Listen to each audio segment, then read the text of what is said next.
राम राम जी। तो कैसे हो आप सभी। तो दोस्तों आज की वीडियो के अंदर हम लोग किस टॉपिक पर चर्चा करने वाले हैं, आप ही कोरोना की जो सेकंड वेव है इसका कारण क्या है। ठीक है, कोरोना की सेकंड वेव आई ही क्यों, हमारी किन गलतियों की वजह से कोरोना की सेकंड वेव आई है।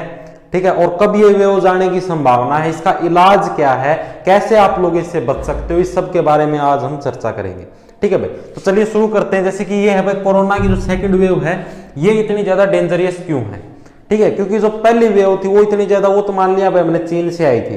ठीक है, वो इतनी ज्यादा डेंजरियस भी नहीं थी। उसके अंदर मतलब जो हाईएस्ट तो पीक गया था, जो सबसे ज्यादा मरीज मिले थे वो शायद सितंबर में मिले थे, और उस टाइम शायद 98,000 के करीब मरीज मिले थे हाईएस्ट। उससे ज्यादा कभी मरीज नहीं आए थे फर्स्ट वेव के अंदर। ठीक है, तो जो अब जो दूसरी लहर आई है वो क्यों खतरनाक। जैसे देखो पहले एक स्पेनिश फ्लू भी पहले फैला था, स्पेनिश फ्लू फैला था एक जमाना में, आप लोग देख लियो इंटरनेट पर सर्च करके। जो स्पेनिश फ्लू था ना उसका में भी 3 वेव आई थी, 3 लहर आई थी स्पेनिश फ्लू की भी, वो भी खतरनाक था नुए, कोरोना वायरस की डाले था फ्लू था नुए। ठीक है, तो स्पेनिश फ्लू भी खतरनाक था, इसकी भी दूसरी जो लहर आई थी वो बहुत ज्यादा खतरनाक थी। इसकी भी पहली और जो तीसरी लहर थी वो इतनी ज्यादा खतरनाक नहीं थी, उसके अंदर इतने ज्यादा लोग नहीं मरने लग रहे थे। लेकिन जो दूसरी वेव थी स्पेनिश फ्लू की वो भी बहुत ही ज्यादा खतरनाक थी। तो इसी के हिसाब से विशेषज्ञ भी अंदाजा लगाने लग रहे हैं कि जो कोरोना की भी जो ये सेकंड वेव है ये वाली खतरनाक है। आगे अगर भविष्य में तीसरी वेव भी आती है तो वो इतनी ज्यादा डेंजरस नहीं होगी। ठीक है, तो स्पेनिश फ्लू से आप लोगों को पता लग गया कोरोना की भी इसी प्रकार से सेकंड वेव सबसे ज्यादा खतरनाक है, ऐसा ये मतलब विशेषज्ञ अंदाजा लगाने लग रहे हैं। ठीक है भाई, दूसरी बात क्या है, जो सेकंड वेव का जो पीक है विशेषज्ञों ने अंदाजा लगाया भाई मई के अंदर है ना, मई के एंड तक सेकंड वेव का पीक आ जाएगा। मतलब दूसरी लहर के जो सारे में ज्यादा जो मैक्सिमम नंबर ऑफ मरीज हैं जो सारे में गणे चपेट में होंगे वो मई का एंड ही आ लेंगे। ठीक है, और उसके बाद मतलब धीरे धीरे संक्रमण कम होना शुरू हो जाएगा, और जून के एंड तक या फिर जुलाई के एंड तक संक्रमण वैसे मतलब पहले की तरह कम हो जाएगा जैसे सितंबर के बाद हो गया था। ठीक है, नवंबर दिसंबर से स्कूल कॉलेज खुल गए थे, तो उसी प्रकार से विशेषज्ञों ने अंदाजा लगाया है कि भाई आपका जो मई के अंदर है उस टाइम पीक आ लेगी, मतलब सबसे ज्यादा मरीज मिल लेंगे। कल परसों मिले थे शायद 4 लाख मिले थे, कल मिले थे, तो मेरे हिसाब से वो पीक आ चुके हैं आज, क्योंकि आज 4 लाख से कम आए हैं। तो उसके हिसाब से अंदाजा लगाया जा रहा है भाई कि आगे अब मतलब संक्रमण की रफ्तार कम हो जाएगी। और इस जो सेकंड पीक है इसकी जो सबसे बड़ी जो हानि है, इसके अंदर ना तो ज्यादा बच्चे चपेट में आ रहे ना ज्यादा बुजुर्ग, जो सबसे ज्यादा चपेट में आने लग रहे हैं वो युवा चपेट में आने लग रहे हैं। ठीक है, युवा सबसे ज्यादा चपेट में आने लग रहे हैं, और ऑक्सीजन की कमी होने लग रही है सबसे ज्यादा। पहले कभी भी मतलब हॉस्पिटलों के अंदर इतनी ऑक्सीजन की किल्लत नहीं हुई जितनी अब होने लग रही है। ठीक है, उनको फेफड़ों में मतलब ऐसा वायरस प्रभाव जमा लेता है, सांस लेने में बहुत ही ज्यादा मुश्किल होती है। ठीक है, तो भाई सेकंड वेव के अंदर जो सबसे ज्यादा चपेट में आ रहे हैं वो युवा चपेट में आने लग रहे हैं। और इन सब का जिम्मेदार कौन है, ये जो वेव आने लग रही है इन सब का जिम्मेदार हम खुद हैं, इन वेव के जिम्मेदार। ठीक है, इन वेव के जिम्मेदार हम लोग कैसे हैं, जैसे ही कोरोना की मतलब फर्स्ट वेव का मतलब पीक आ लिया सितंबर के अंदर, हम लोगों के अरे वाह कोई कोरोना नहीं है। ठीक है, आप लोगों ने अलग अलग जगह सारे लोग ऐसे ही घूमने लग गए। स्कूल कॉलेजों में कहा गया मास्क लगा के चलो, कोई मास्क नहीं लगाता था, सारे खुले आम चलते थे, सबको ये लगा भाई कोरोना तो गया, कोरोना कुछ नहीं है, कोरोना अब हमारा कुछ नहीं कर सकता। ठीक है, और जैसे कि खासकर एक जो ये कुंभ का मेला हुआ इसके अंदर भी विशेषज्ञों ने पहले चेतावनी दी थी कुंभ के मेले के अंदर भाई कि ये मेले का आयोजन मतलब इतनी ज्यादा भीड़ वहां पर इकट्ठी ना करो, संक्रमण फैलने का खतरा ज्यादा है। लेकिन नहीं मानने, खूब भीड़ इकट्ठी करी। ठीक है, तो खूब ज्यादा संक्रमण फैला, करीबन 500 लोग एक साथ संक्रमित हुए थे कुंभ के मेले के अंदर, 500 लोग एक साथ संक्रमित हुए हैं, और शायद 10-20 और भी लोग शामिल संक्रमित हुए जो मेन लोग थे। ठीक है, वो भी संक्रमित हुए हैं। जो दूसरा कारण था वो था बंगाल का चुनाव। बंगाल के अंदर जो चुनाव था खूब रैलियां निकाली गई, खूब से खूब बहुत ज्यादा रैलियां निकाली गई, कोई मास्क नहीं, कोई सोशल डिस्टेंसिंग नहीं, सब एक दूसरे के अंदर घुसने को हो रहे हैं।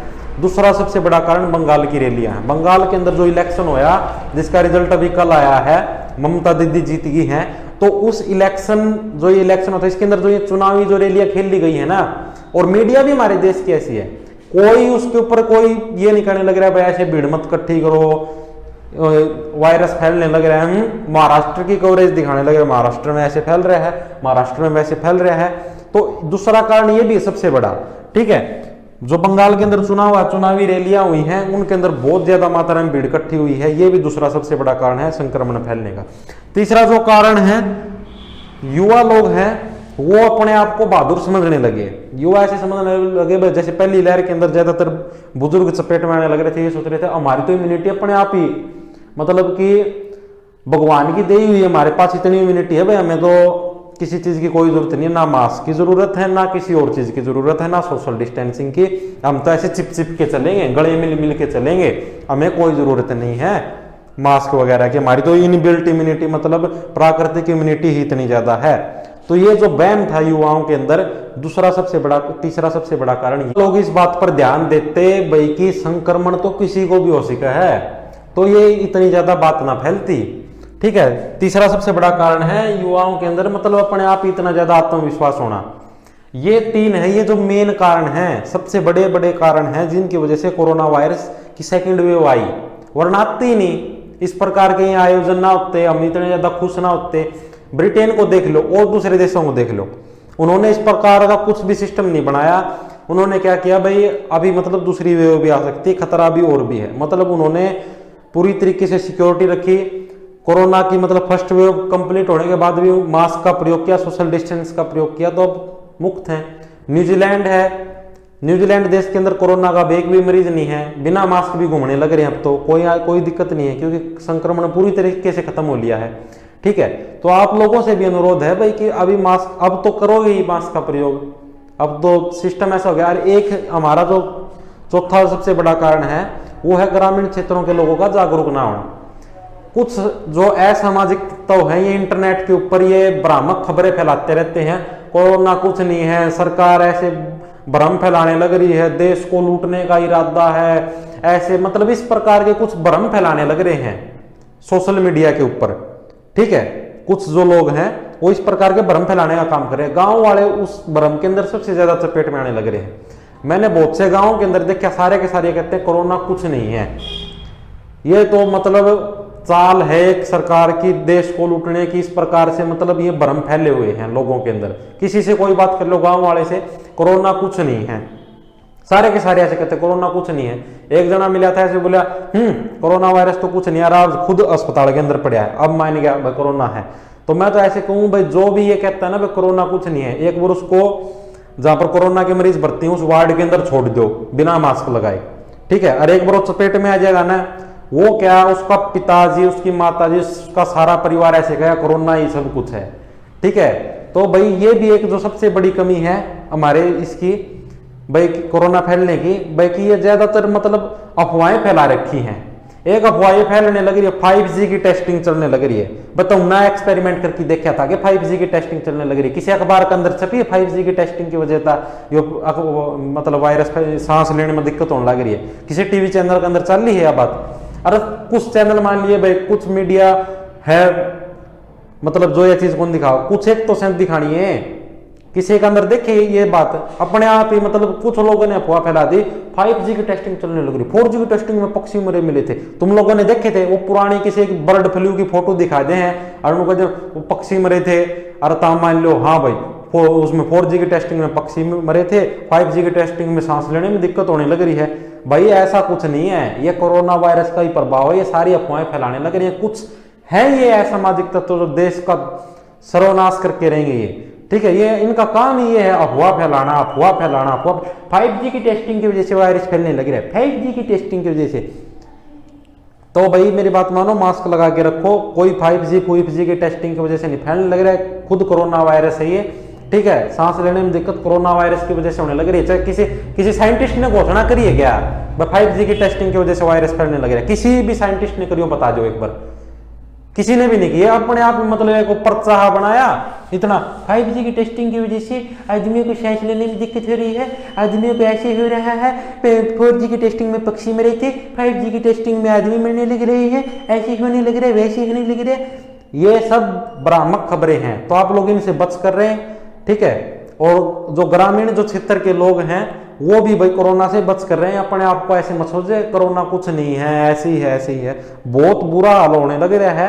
यकीन नहीं आता तो टीवी चला के देख लिया करो, हॉस्पिटलों के अंदर जाके देखो, फिर पता लगेगा लोगों को बेड नहीं मिलने लग रहे। और आप लोग ऐसे कहने लग रहे हो कोरोना कुछ नहीं कुछ नहीं है। जिसके हुआ है ना उससे जाकर पूछो, उसके घर वाला कोई जिसका लुढ़क गया उससे जाके पूछो भाई कोरोना है या नहीं है।